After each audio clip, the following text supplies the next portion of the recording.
नया सूरज उगने के साथ ही घर में नए मेहमान आने की खबर भी आ गई।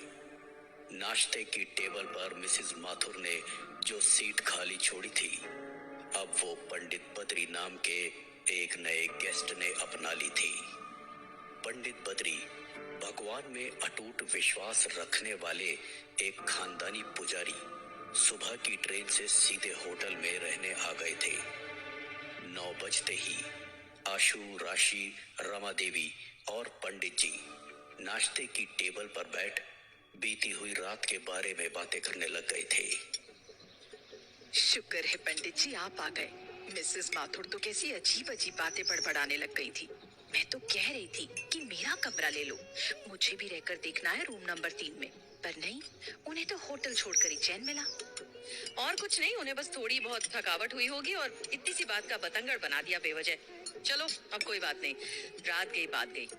आप ये बताइए पंडित जी, कैसा लग रहा है ये नया कमरा?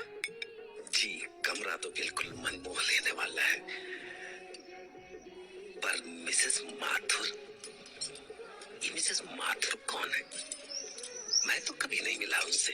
अरे क्या बताएं पंडित जी, आपसे पहले रूम नंबर 3 में रहने एक मास्टर साहिबा आई थी दिल्ली से। पता नहीं एक दिन में ही ऐसा क्या हुआ कि वो कमरे के नाम से ही थर थर कांपने लगी। अजीब अजीब सी बातें करने लगी कि भूत है भूत है। हाँ, भला इस जमाने में इन बातों को भी कोई मानता है क्या? मुझे तो लगता है कि उनका दिमागी संतुलन ही कुछ। खैर छोड़ो, मुझे क्या।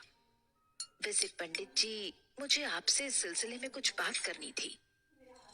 जी बोलिए रमा देवी। मैं चाह रही थी कि मैं एक रात आपके कमरे में यानी रूम नंबर 3 में अकेले रहकर देखूं। पर क्यों रमा जी?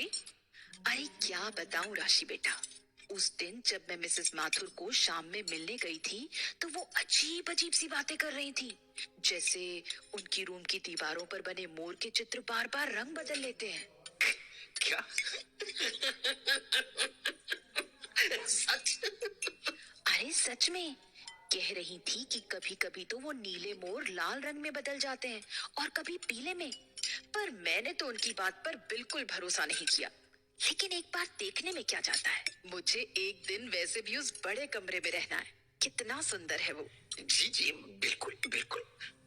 तो आज के लिए वो कमरा आपका, आप खुश? धन्यवाद पंडित जी। चलिए मैं जाके अपना सामान रख लूं रूम नंबर 3 में। मैं निकलती हूँ फिर। शुक्रिया नाश्ते के लिए। Have a nice day Rama ji. Rama Devi अपना सामान लिए रूम नंबर 3 में रहने आ गई थी। कमरे में घुसते ही पान की तेज महक ने उनका मन मोह लिया और वो इधर उधर ढूंढने लगी कि आखिर ये खुशबू आ कहां से रही है। जो भी कहो, ये कमरा और इसकी महक सच में जबरदस्त है। अब फटाफट से रात का बिस्तर बिछा लूं, फिर आराम से बालकनी में बैठकर चाय पीऊंगी। और ये मोर, ये तो नीले ही हैं। मिसेस माथुर भी ना कुछ भी बोल रही थी। अच्छा हुआ चली गई, अब मैं इस कमरे में आराम से रहूंगी। जो भी कहो, ये आशु बेटा चाय बहुत अच्छी बनाता है, लेकिन ये रात को मच्छर बहुत हो जाते हैं। मैं तो चली सोने। उफ, आज तो चैन की नींद है। ये क्या? ये अभी तो दीवार पर बना मोर का रंग नीला था, फिर ये लाल लाल कैसे हुआ? मैंने ठीक से ही देखा था। ये मुझे क्या हो गया है? मैंने भी कोई गलती की होगी। मिसेस माथुर की बातों में आके मेरा दिमाग भी खराब हो गया। शुरू से ही लाल रंग होगा, मैं भी ना। रमा जी, खाना तैयार है, आ जाइए। हाँ अभी आई। आओ रमा जी, आपकी प्लेट भी लगा दी है। नहीं राशि बेटा, आज मुझे ना ज्यादा भूख नहीं है। बस एक गिलास दूध गर्म करके दे दो, मैं अपने कमरे में ले जाऊंगी। पक्का? आपकी तबीयत तो ठीक है ना? अरे मुझे कुछ नहीं हुआ, बिल्कुल मस्त हूँ। बस थोड़ा सा सर भारी लग रहा था, तो सोचा सोने से पहले एक गिलास गर्म दूध पी लूं। ठीक है, मैं अभी लाई। और रमा जी, सब ठीक? अकेले कमरे में डर तो नहीं लगा ना?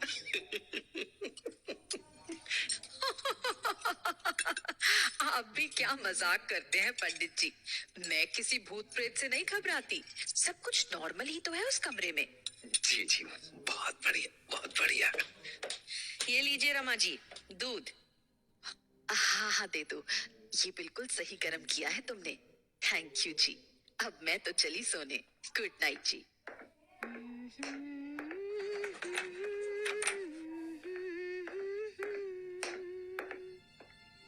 हाँ, ये मोर वापस नीले कैसे हो गए? मुझे पक्का याद है, मैंने जाते हुए इनको लाल रंग में देखा था। ये मेरी आंखों का भरम है या फिर सच्चाई? मैं सब छोड़ो, बस आज की ही रात काटनी है ना इस कमरे में। जैसे तैसे काट लेती हूँ। कल तो बद्री जी वापस आ जाएंगे यहाँ। भगवान का नाम लेती हूँ और सो जाती हूँ। जय हनुमान ज्ञान गुण सागर, जय कपीसितिहु लोक उजागर, राम दूत अतुलित बल धामा, अंजनी पुत्र पवन सुत नामा, महावीर विक्रम बजरंगी, कुमति निवार सुमति के संगी, कंचन बरन विराज सुबेसा, कानन कुंडल कुंचित।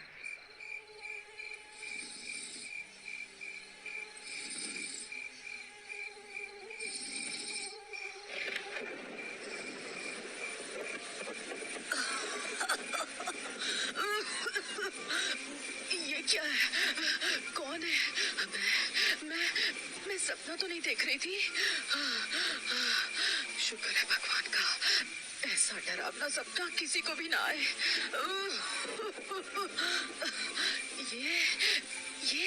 ये मेरे गले के आसपास क्या लिपटा हुआ है?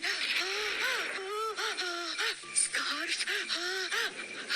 ये स्कार्फ तो मेरा नहीं है।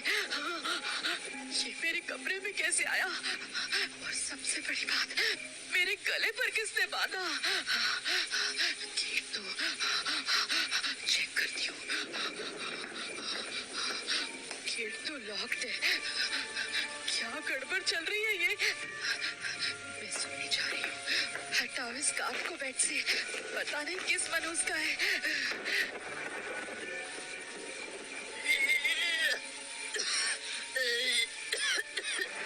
ये क्या हो रहा है? मेरी गर्दन पे स्कार्फ दोबारा कैसे? कौन बांधेगा इसे मेरे गले पर? ये कोई मजाक तो नहीं कर रहा मेरे साथ? सुनो, कोई है मेरे अलावा इस कमरे में। ये इस तूफानी बारिश में खिड़की को भी चैन नहीं है। मैं इस स्कार्फ को खिड़की से बाहर फेंककर खिड़की ही बंद कर देती हूँ। तो दोबारा कैसे ही आएगा मेरे गले पे? गया वो स्कार्फ खिड़की से बाहर। अब कोई परेशानी नहीं होनी चाहिए। क्या? ये मेरे बेड पर कैसे? ये स्कार्फ तो मैंने अभी बाहर फेंका था, फिर मेरे बेड पर कैसे? कौन कर रहा है ये? कौन है? क्यों कर रहे हो तुम ऐसे? क्या बिगाड़ा है मैंने तुम्हारा? मुझे तो बस एक रात काटनी है यहाँ पर, और अब मैं वापस जाकर किसी को मदद के लिए भी नहीं बुला सकती। सब मुझे ही डरपोक समझेंगे और कोई मेरी बात पर विश्वास भी नहीं करेगा। नहीं, ये मेरा वहम नहीं है। ये स्कार्फ सच में मेरे गले पर था। मुझे क्या हो रहा है? ये